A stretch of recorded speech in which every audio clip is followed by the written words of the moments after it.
Om Dyo Shanti Randariksham Shanti Prithvi Shanti Oshadhaya Shanti Vanaspadaya Shanti Vishwe Deva Shanti Sarvam Shanti Shanti Redhi Shanti.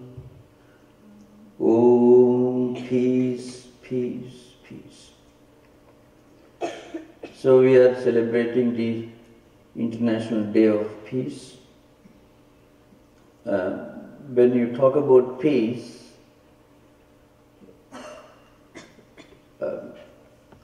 I am reminded of one ancient message from the Vedic sages of India. The prayer that I recited just now is from Yajurveda and also is found in Rig Veda. It says, let there be peace in heavens, on earth, in the mountains, in the valleys, in the clouds, in the sky, in the hearts of all human beings and everywhere. It's an ancient prayer. Now, the central theme of this prayer is that creation is one spiritual family. That's the very essence of this prayer. At the physical level, there may be differences, but these differences do not constitute a kind of otherness or separation. When we do harm to another person, we are doing harm to ourselves. When we help another person, we are helping ourselves. When we cut down trees, when we pollute air and water, we are actually upsetting this inner balance, this inherent harmony and balance of the whole creation, which is spiritually one entity. This is the central message of this ancient prayer. In ancient Vedic literature, there are three terms which most of you may be familiar with. Rudam, Satyam and Dharma. Three terms you find which in a way explain spiritual unity and oneness of all creation. Rhythm is a very interesting concept. Rhythm means a regulating, harmonizing thread that unifies everything to form one single garland. When you cut down trees, you are upsetting this inner balance. When you pollute air and water, you are upsetting, disturbing this inner balance.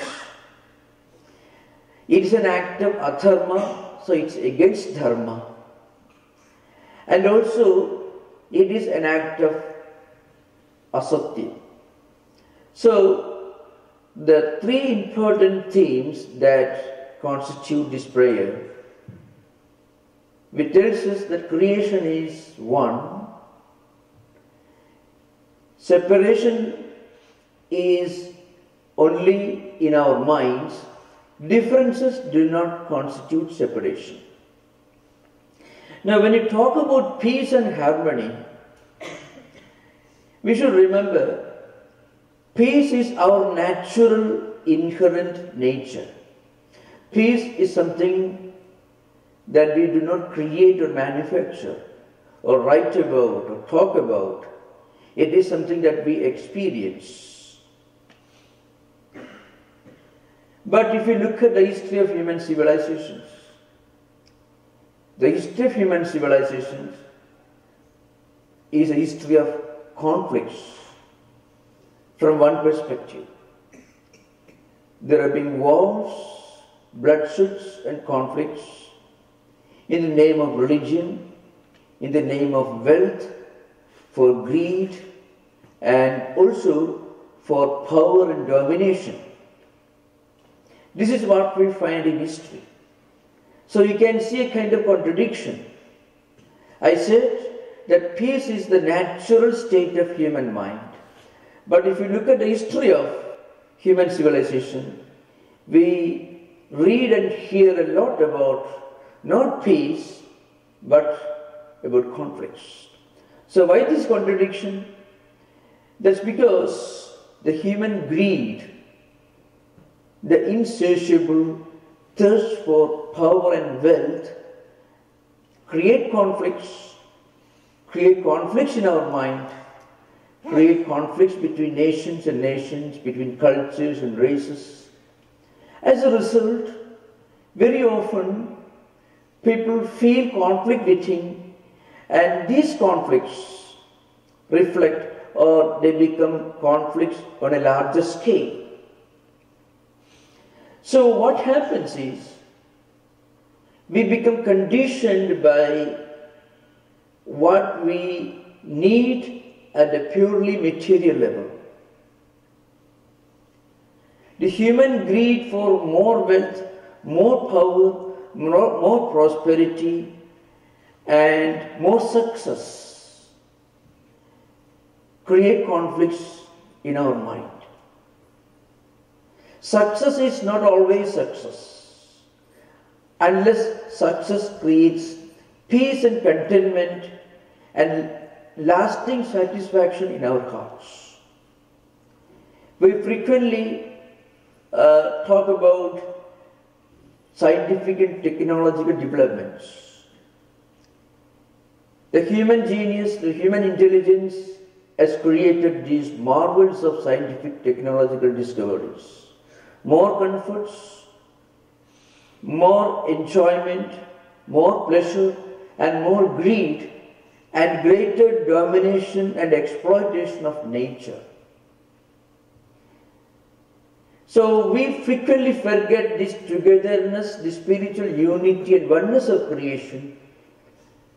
Human beings look upon creation as something that could be exploited, that should be exploited, using the gifts, the powers of nature, using the powers of science and technology. So our mind gets conditioned by utilitarian empirical values. We become conditioned.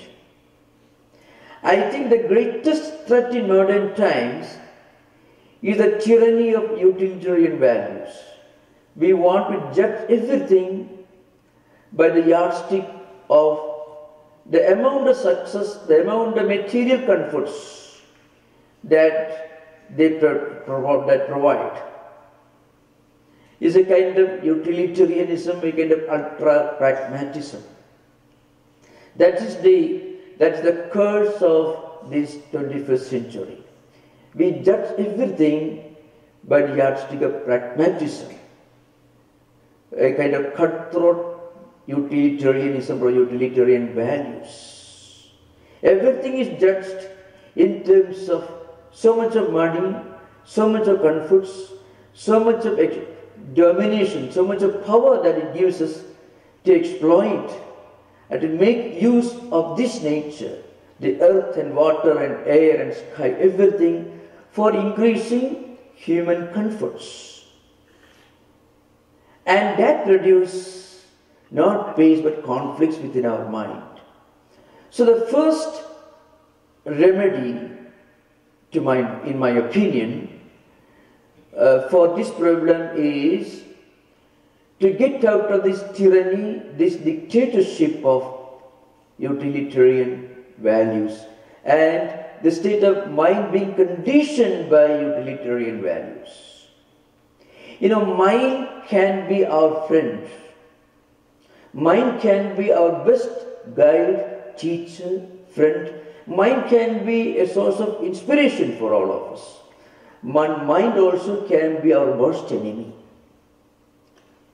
When mind is dominated by gross utilitarian values and values of pragmatism, then mind actually produces more conflicts, and peace is gone. So, when our mind becomes a friend, then you find all conflicts come to an end. How to turn our mind into a friend and not our enemy? Mind becomes our friend when we feed our mind with good food. And what's a food for mind? Food for mind is thoughts. Just as when we eat poisonous food, the body falls sick.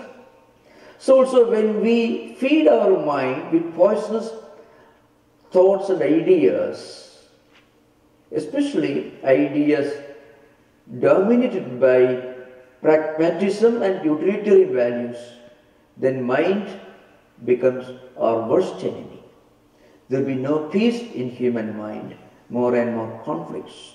So long as we are not contented, so long as we do not feel, well, I have got something and need not strive for more of these physical comforts.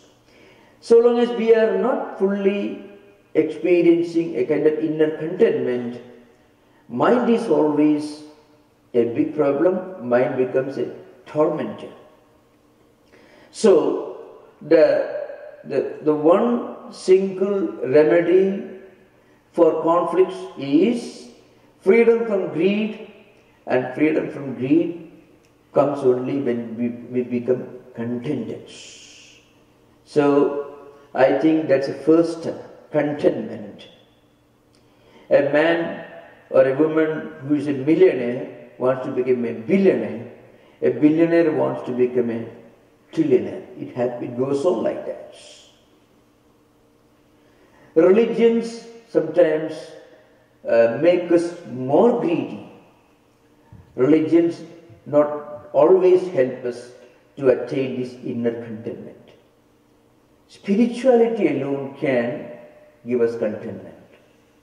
If you look at the history of human civilization, there have been more wars and bloodbath and conflicts and battles fought in the name of religion and on behalf of God. That's what happens where religion also becomes a tool for dominating not only human beings but also the whole creation. When we look upon the earth and sky, mountains and valleys, air and water, or even the animal kingdom, as something that God has given us to dominate over, to exploit and to make use of for increasing our own comforts, there will be no end to greed and there will be no end to conflicts. So we need to develop an alternate paradigm. A paradigm that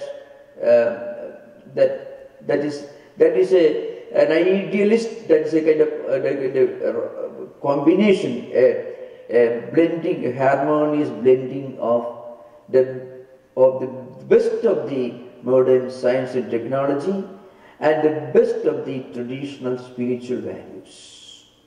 Science and technology cannot teach us how to make proper use of the gifts of science and technology. Spiritual wisdom alone can provide a philosophy that will help us to make proper use of the powers of science and technology without making improper use of it. Otherwise, science and technology can only increase our greed. It can only increase our conflicts. It cannot reduce conflicts. So it means human civilization has to develop a different kind of tool, a different intelligence, a different paradigm in order to achieve peace. If there is no peace in human mind, then every tool in our hands, the science and technology have given us, we will use only for our own destruction. Because without peace within, we will be looking for conflicts.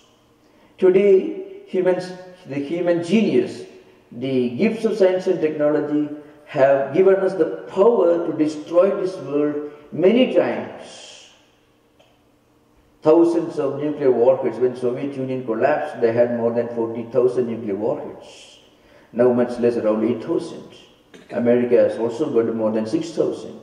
So altogether the world today has about 18,000 nuclear warheads, which together can destroy the world many times. These are the gifts of science and technology used for mutual destruction.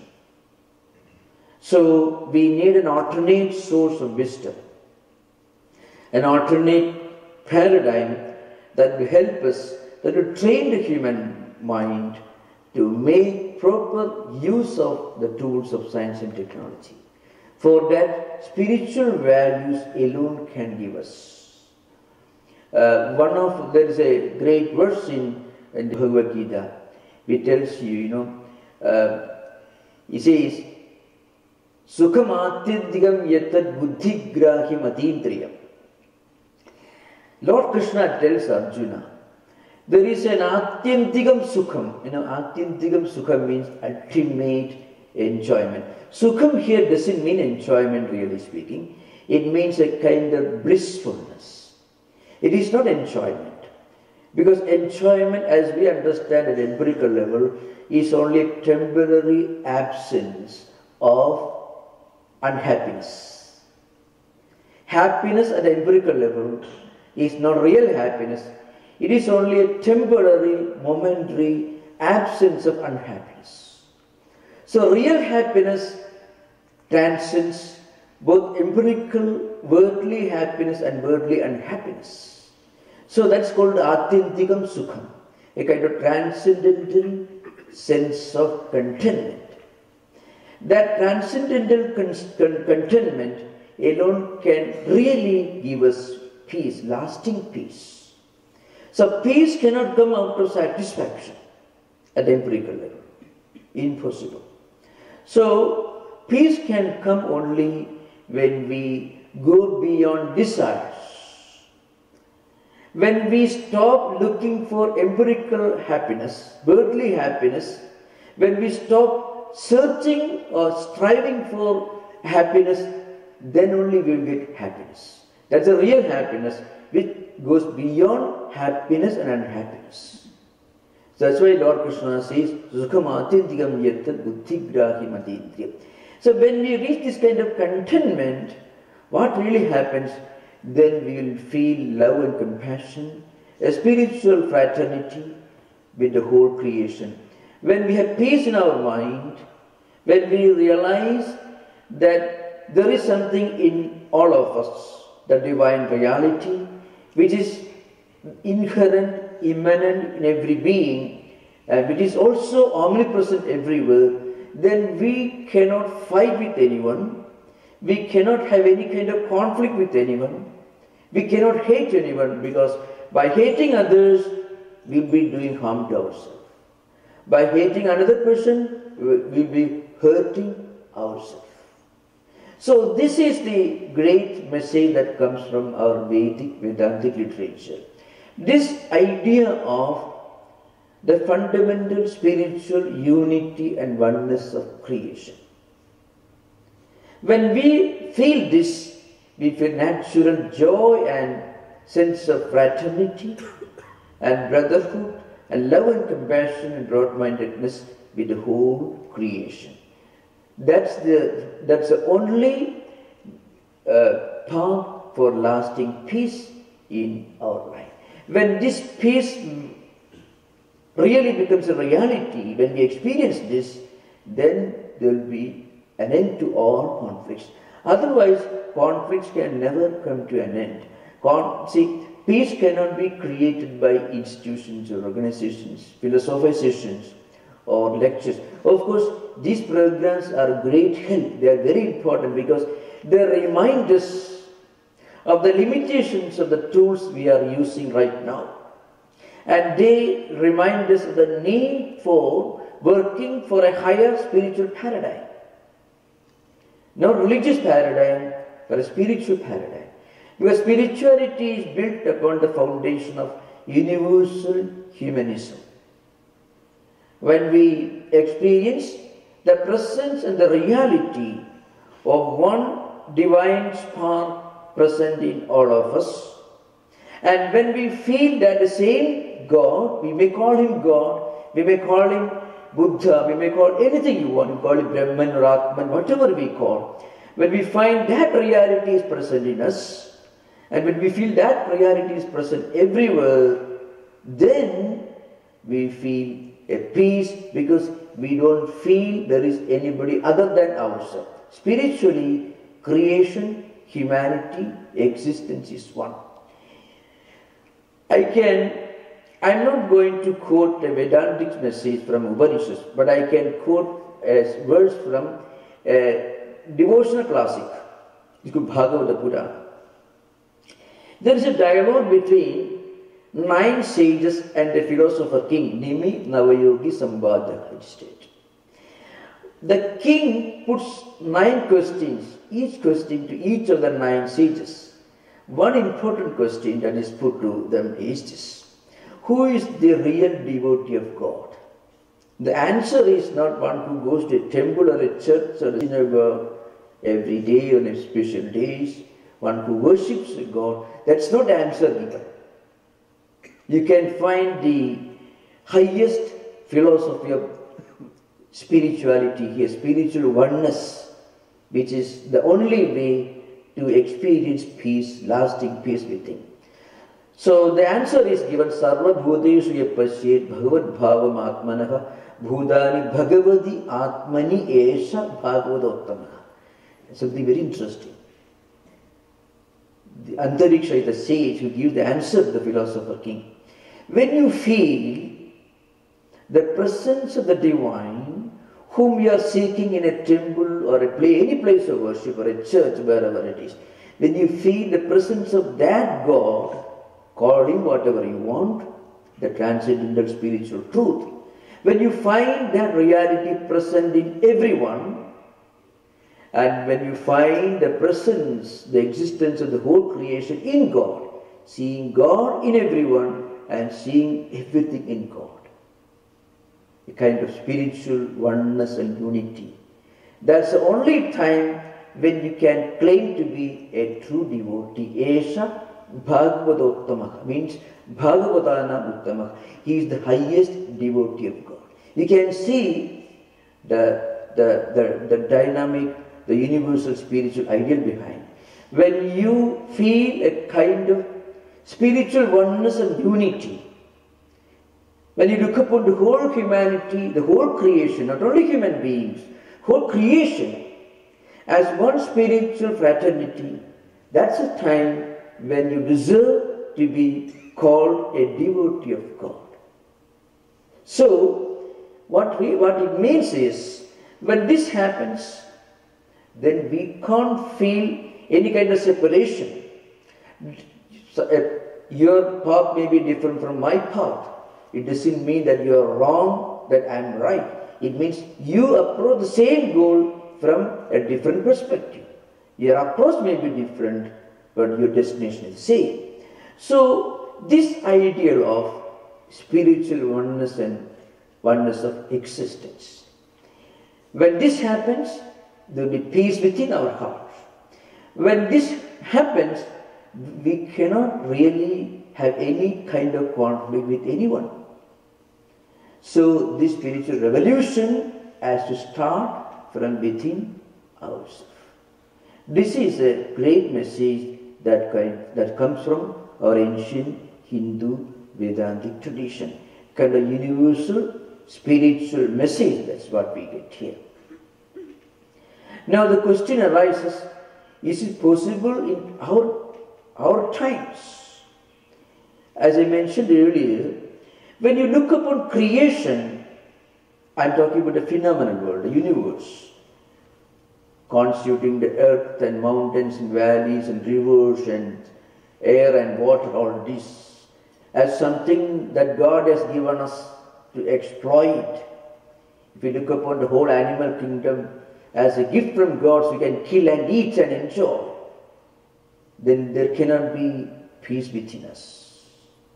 If you look upon the whole creation phenomenal world as a gift from God, where man dominates over the whole creation, you can use the powers, the gifts of science and technology to exploit, to eat better food, to travel faster, to enjoy more, and to have a more comfortable life. So everything in creation becomes a tool for us to increase our comforts.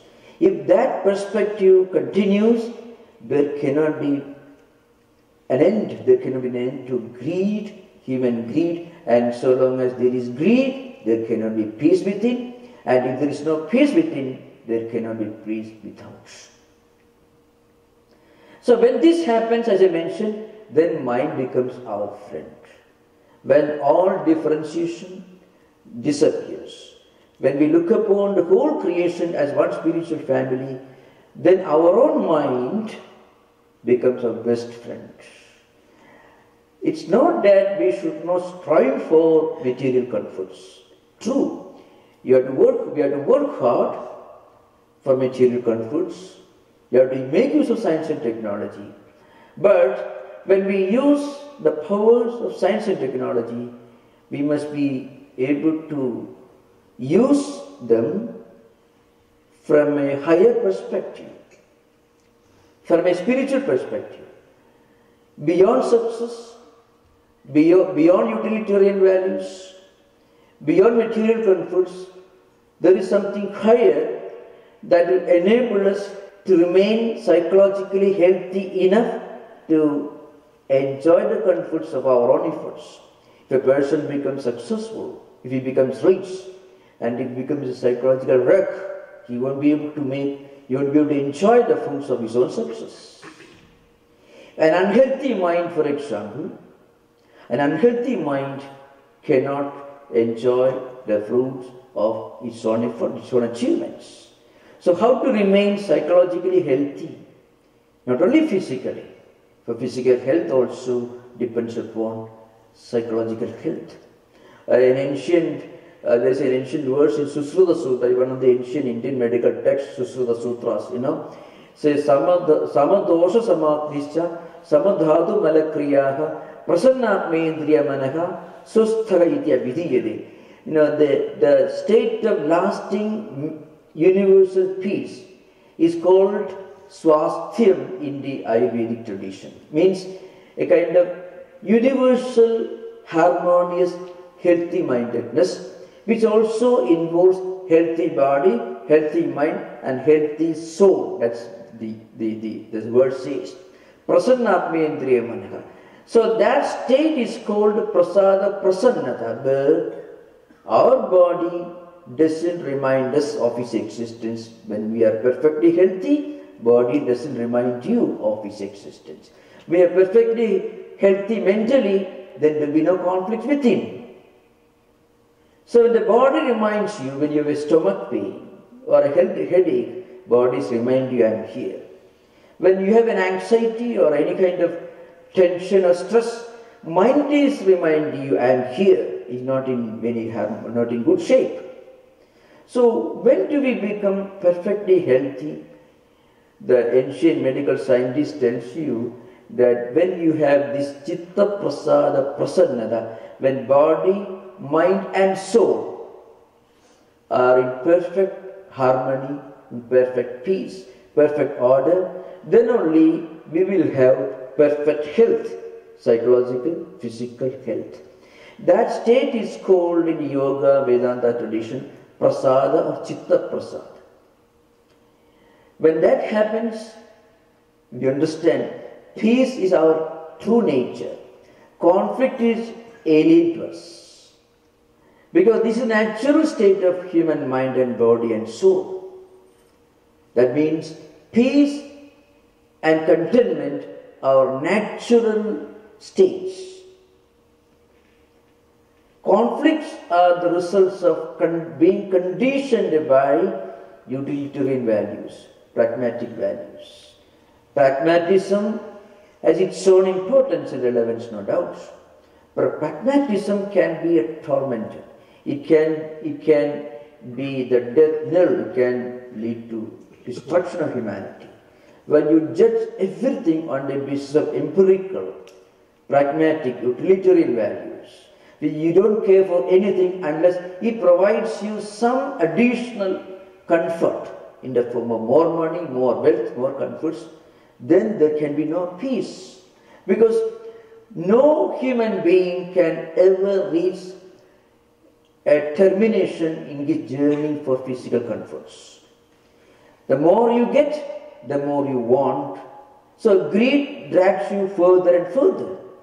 So there will be no end to conflict within, so long as we are guided, we are inspired by utilitarian pragmatic goals. In actual life, utilitarian pragmatic goals in 21st century means more wealth, more higher job, and more domination. In all, that means all empirical worldly goals. Not that we should turn a blind eye to these things, but they should not be allowed to dictate you. Senses and sense objects, worldly pleasures and comforts should not be allowed to dictate us. We are something much more than mind, body and intellect. We have something deeper and transcendental within us. That is the divine reality. Vedanta is called Atman.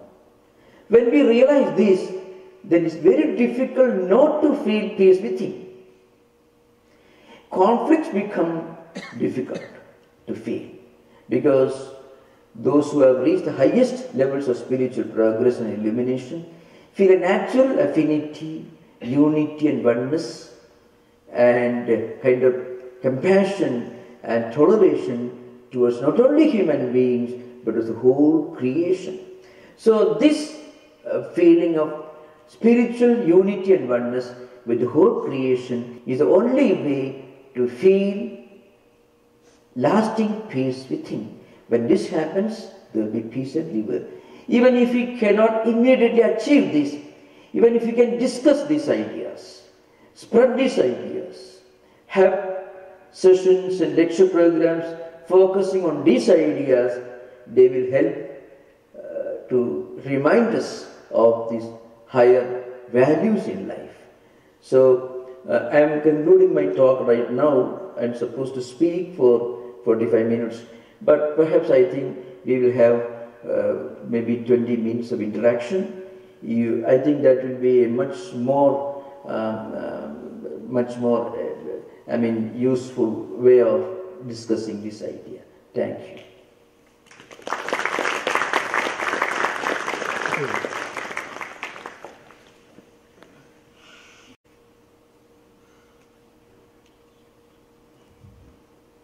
If there are any questions, please raise your hands. I can get a mic to you.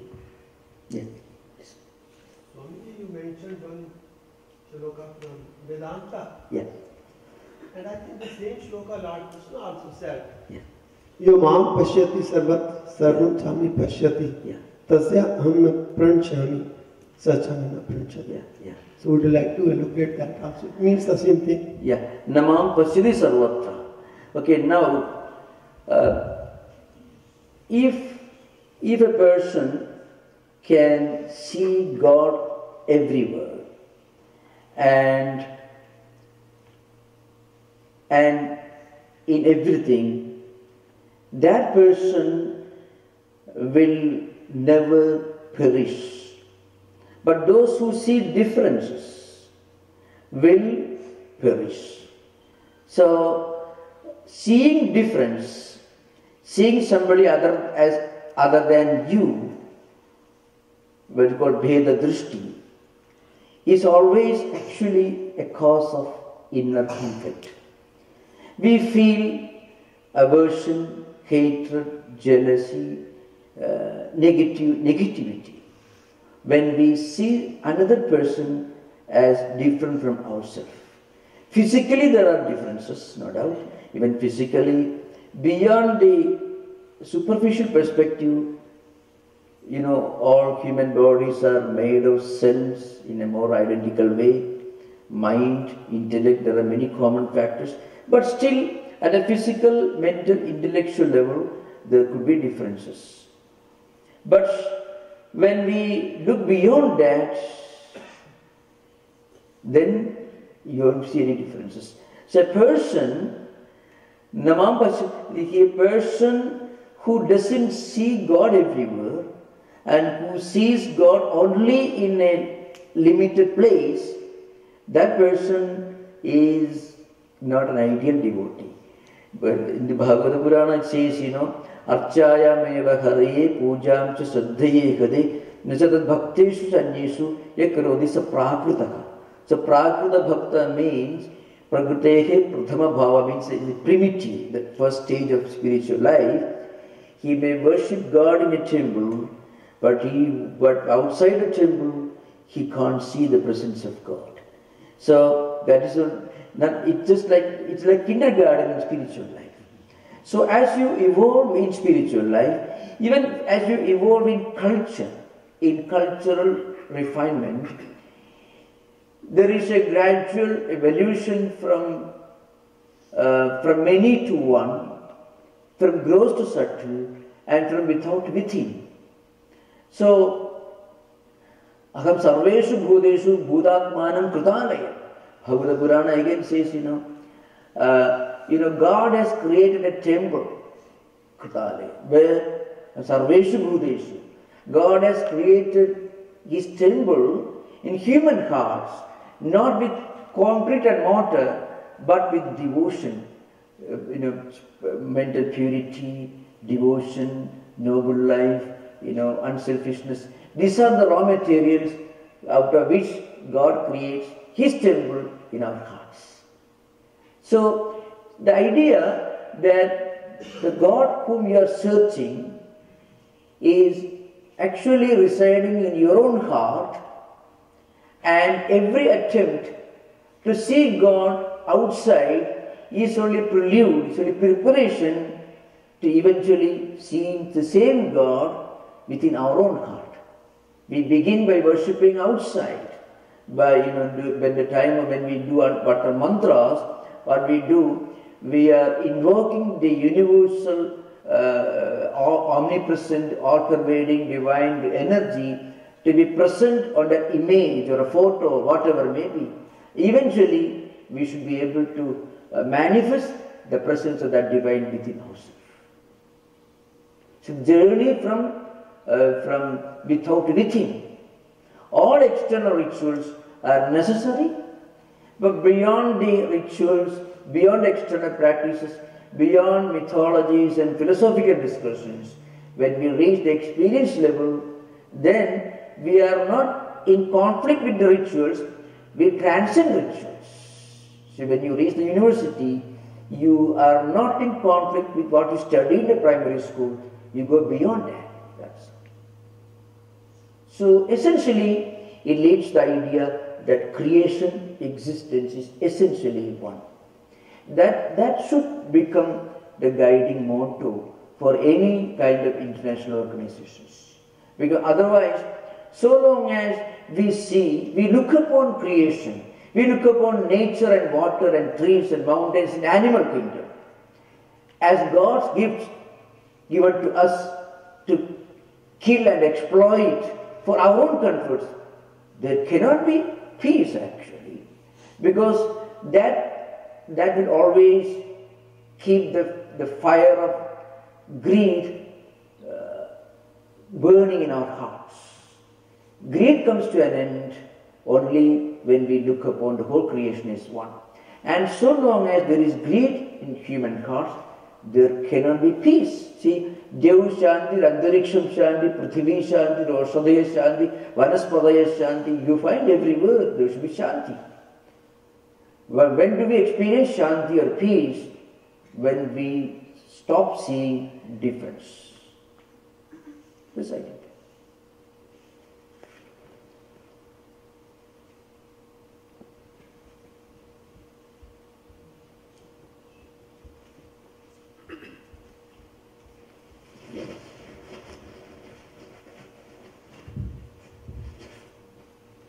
Thank you, Swamiji. One question that I have is, when our kids come from school, during the day they have met a lot of other kids, and they are in a different environment all throughout the day. But when they come home, what's the one thing we can do as parents to restore them to like a peaceful state? Small children, you cannot teach these higher values directly, but indirectly you can explain to them, see, you should work hard for a high grade, you need a wonderful job, you need all the comforts, but there is something beyond that, because people who have got the highest grades, who have gone to the most elite education institutions, who have got fabulous wealth, are not the happiest, and they don't enjoy peace. That means we need something other than all these to have peace of mind, to retain psychological health. So that should be taught, but it should not be in a negative way. You should focus on these ideas. That's not possible, because children won't be able to do it in a very balanced way. They should not be indifferent or negligent to their obligations as students. To work hard, should strive to get the highest grade, should look for success. But success, as we understand today, has its limitations. You are successful as a businessman. The person may be successful as a businessman, maybe have a wonderful job, fabulous wealth, a lot of reputation, but he can't sleep without taking pills every day. Becomes a psychological health, suffering from anxiety, neurosis, depression, all kinds of problems, Then what's the use of it? So it can be called a success in the true sense of the term only if the results of success are satisfactory. So here it becomes lopsided. One may succeed in getting a very high job and very wonderful, maybe making fabulous wealth, but he may not have the psychological health to enjoy it.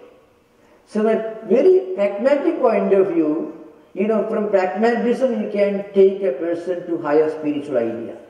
Even from a pragmatic point of view, that kind of success is not a big success.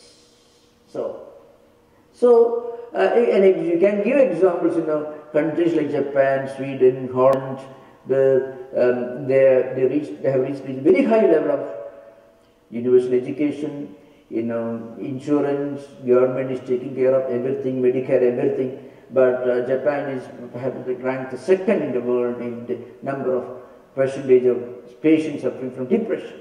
Old age homes are full of people suffering from depression. So how do you reconcile the reality of successful material achievement, success in material life, and the dark, stark reality of depression and other problems? So children can be taught, well, this is necessary, but there is something higher that also is necessary to make proper use of your achievements. Indeed, that's a bit.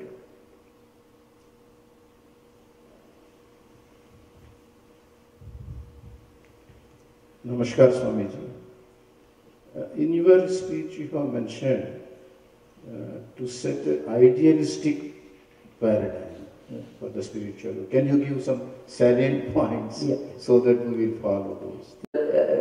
In today's context, I would say, today, of course, you cannot really draw a line of demarcation between the Oriental and the Occidental, West and East, and you can't do that. Human society has become so global. But I can I'm just quoting one statement from Vivekananda. Maybe it was more relevant in those times.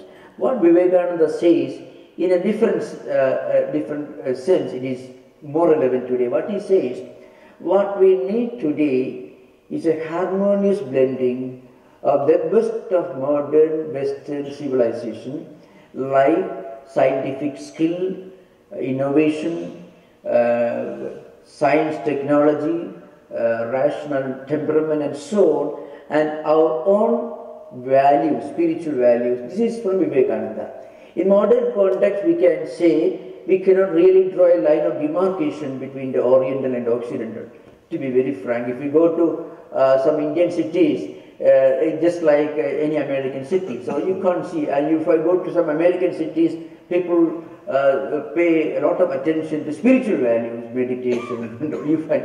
So there is no real line of demarcation in today's world. But what I want to tell you, by spiritual values, we can say sanctity and sacredness of the institution of family. That's very important in today's context. And that's one area where the utilitarian, the tyranny of utilitarian values is practically doing a lot of damage. Sanctity and sacredness of the institution of family life. That's a unique contribution of Oriental culture, the Indian, Chinese, Japanese, Korean, all that you find. Of course, they had their own problems, hierarchical tyranny, tyranny of old age, hierarchy, that was there, which actually killed the spirit of innovation. But still, in spite of all that, they could preserve some of their values because they had this idea that the institution of family is something sacred. I can quote from one of our convocation addresses in Yajurveda, Veda Manu Chacharya, Antevasena Manishastri, Satyamvada, Dharmam Chara, etc. A student who has completed his education in the Vedic hermitage is returning home to marry and starting his life in a normal citizen of the country and member of the family. He says, so Madhu Devo Bhava, Pitu Devo Bhava, Acharya Devo Bhava, Aditi Devo Bhava, etc. The convocation address continues, Yani Anavadyani Karmani, Dani Sevidavyani, etc. I want to focus on 4 important points. See, you should look upon your parents, mother and father, and your teacher, and your guest, of course, with the same respect and honor with which you look upon God. This is a literal translation. What it means is, should not take literally, of course, what it means is a sanctity and sacredness that we attach to the filial relationship, the connecting link between different generations, brothers and sisters and parents and children.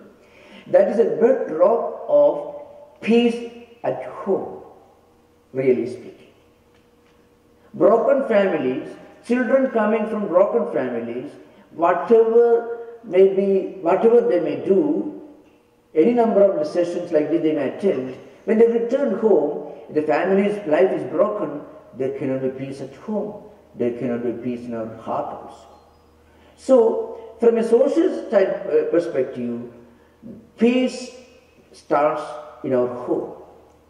And the foundation of peace at home in domestic life is a sense of sanctity and sacredness that we attach to the institution of marriage, the relationship between children and parents and so on. So, parents should give their children not only an education in MIT or Harvard or Stanford, they should also tell their children, teach their children these values. Otherwise, when they return from MIT, they won't recognize their parents. They will dump them in old age homes. And parents dump children in daycare homes to be looked after by paid staff. So parents dump their parents, children dump their parents in old care. This happens in a proportionate scale. So actually, this is happening all over the world today. So how to do that is to be discussed in a bigger platform. What I mean to say is a sense of sanctity and sacredness that we attach to the institution of family. And all the sacraments and all those which are associated with family structure, that's one important aspect of Oriental tradition. At the same time, the dynamism, the innovation, the ability and willingness to take risk, and the go-ahead spirit, the organizational genius, leadership skills, all these values which actually made America great in industry, in commerce, in finance, they should be observed. So a harmonious blending of these great values which characterize modern European and American civilizations. It's come from the Greco-Roman cultural heritage and the sanctity and sacredness that we attach to family life should be combined. That may be my way of explaining this problem. Thank you.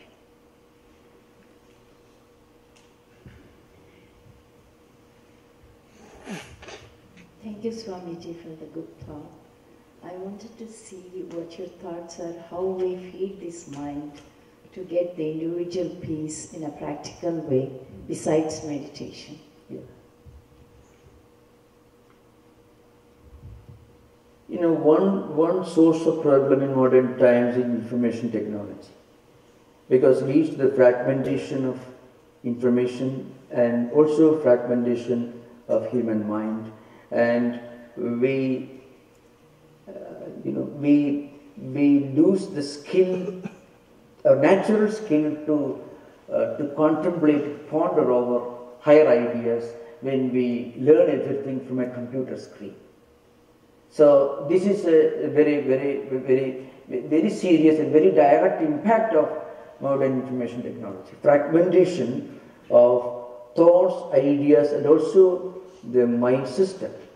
So when that happens, we lose our skill to think deeply over whatever we study. So, but at the same time, you cannot avoid these things. It's part of a modern way of life. So I would say, along with this information technology, even while making the best use of the gifts of modern information technology, we must continue practicing some of the age-old ways of reading book regularly, swadhyaya, parayana, Sravana, Manana, Nitya. These are values that we. The problem is, if we don't do that, then many of the skills can get atrophied in course of time. Modern information technology cannot produce a philosopher in the true sense of the term, because you become a philosopher, you become a thinker. When you study serious books, you close down the book and think of that, which you don't do when you look at the computer screen. So the ability to focus on higher ideas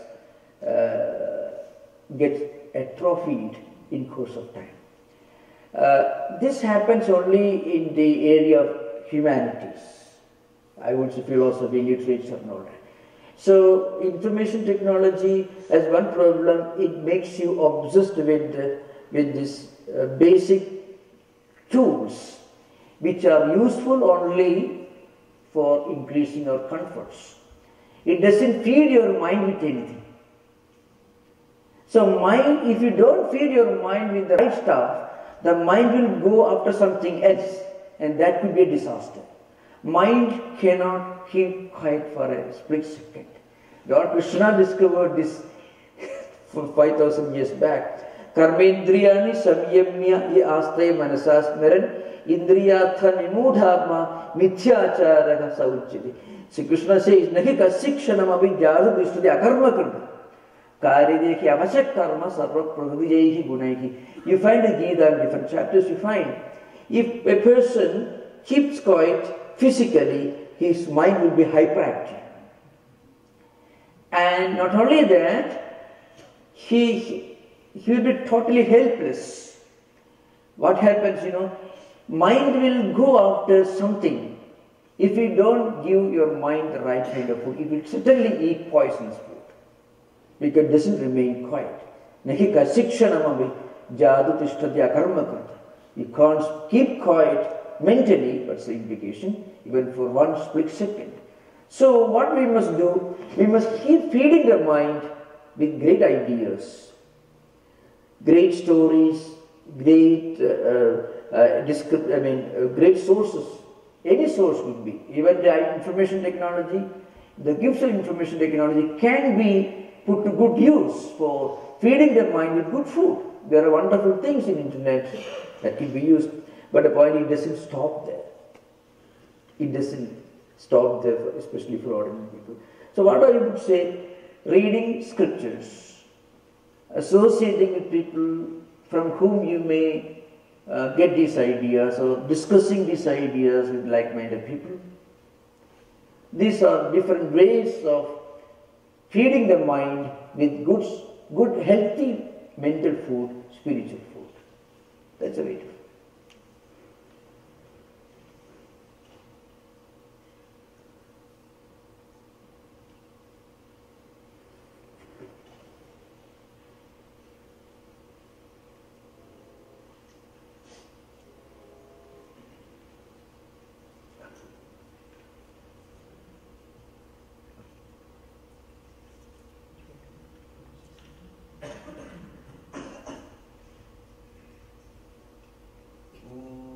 Shanti, Shanti, Shanti, Hari Om.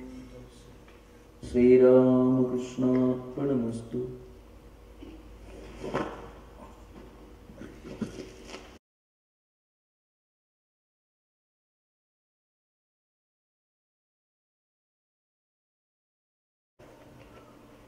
Om Dyo Shanti Randariksham Shanti.